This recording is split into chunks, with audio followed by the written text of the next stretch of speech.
খুব তোড়ঝাড় করে আমাদের কাজ গোছানো আছে, কারণ এখানে আমাদের আর সময় নেই মাত্র। একে তো গরম, হ্যাঁ, পেট বাতাস দেয় না, আমার গরম লাগে গরম লাগে।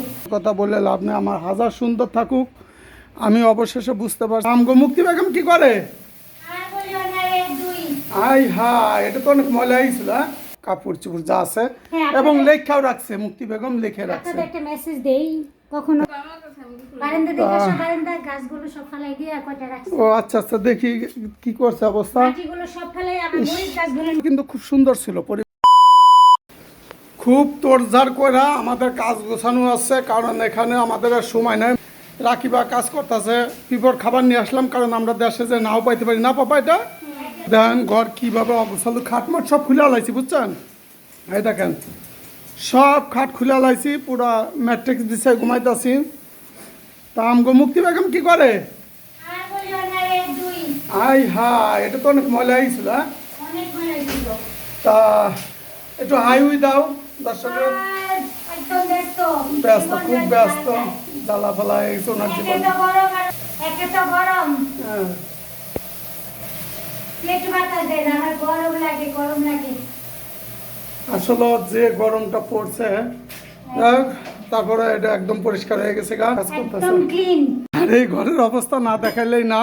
পুতলা পাতলা এই যে বস্তা আমরা কি করি, মানে যাওয়ার আগে সব বস্তা ভরে হালাই, যে কাপড় চোপড় যা আছে হ্যাঁ, এবং আপনাদের- লেখাও রাখছে, মুক্তি বেগম লিখে রাখছে। আপনাদের একটা মেসেজ দেই, কখনো বাসা চেঞ্জ করলে অন্তত পক্ষে বস্তাগুলোকে ভরার পরে লিখবেন, প্লাস কয়টা বস্তা, এটাও কিন্তু কোনটার মধ্যে কি জিনিস সব লিখে রাখছে হ্যাঁ। মুক্তি বেগম। ওই যে দেখেন যাতে কিভাবে আমার যে খুলতে ব্যবহার, যাই হোক, সুবিধা খুলবো, হয়। এটা ব্যবহার করবো, এটা তাই ব্যবহার দেখা করার যাচ্ছে। গুলো এই যে না অনেক সময় বাসে ট্রাকে থেকে কিন্তু বস্তা হারায়। আসলে 24-25 বছরের সংসার টুকিটাকি করে করে অনেক জিনিস গুছাই ফেলাইছে। বারান্দা দেখে আসো, বারান্দা গাছগুলো সব ফালাই দিয়ে কয়টা রাখছি, ও আচ্ছা আচ্ছা, দেখি কি করছে অবস্থা। মাটিগুলো সব ফালাই আমার মরিচ গাছগুলো নিয়ে এই গাছে জীবন আছে বলতে পারো। একবার ঢাকা থেকে দেশে গেছে, করোনার মধ্যে আবার আসছে দেশে, ঢাকা আবার আবার যাবে। দেশে যাবে, আল্লাহ যদি সহি সালামতে রাখে। আসলে আমার বাসাটা কিন্তু খুব সুন্দর ছিল, পরিবেশটা খুব সুন্দর ছিল, কিন্তু দুঃখ কষ্টের কথা বলে লাভ নেই, আমার হাজার সুন্দর থাকুক, আমি অবশেষে বুঝতে পারছি দুনিয়াতে মায়ের উপরে আর কিছু নাই। তাই আমার মা যতদিন বেঁচে আছে আমি তার পাশে থাকতে চাই। এরপরে যদি আল্লাহ যদি তাকে না রাখে দুনিয়াতে, এরপরে চিন্তা ভাবনা করবো কোথায় যাব। আর সবচেয়ে বড় কথা আছে, যাদের জন্য ঢাকা শহরে এত টাকা পয়সা ঘর ভাড়া দিয়ে থাকতাম, তাই নেই, অপচয় করে লাগতো। তারা আজকে আমাদের কাছে আমার নাই। এসব। আসলে এটাই বাস্তবতা। এটারও খুব তাড়াতাড়ি বিদায় দিয়ে দেবো, কেউ থাকলে কমেন্ট করে না। এটাও বাদ পছন্দ করেন কমেন্ট করেন। বললেন, এটাও বিয়ে দিয়ে দেবো। যাক, দেখি আম্মা যান, সবাই বলে দাও।